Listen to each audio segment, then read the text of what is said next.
అందుకే రాష్ట్ర ప్రభుత్వం అన్ని రకాలుగా తెలంగాణ రాష్ట్రంలో ఉండే యువతకు శిక్షణ ఇవ్వాలి, అవకాశాలు కల్పించాలి, భవిష్యత్తులో మీరు గొప్ప వాళ్ళు కావాలి అని నేను ఈ వేదిక మీద నుంచి కోరుకుంటున్నా.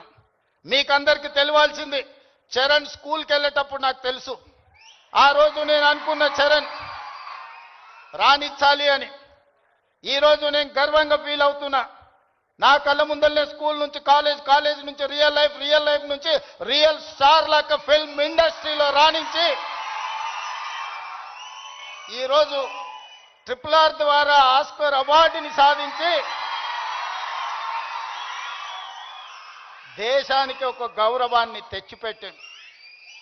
అది అంత ఆశామాసిగా వారు సాధించిన విజయం కాదు.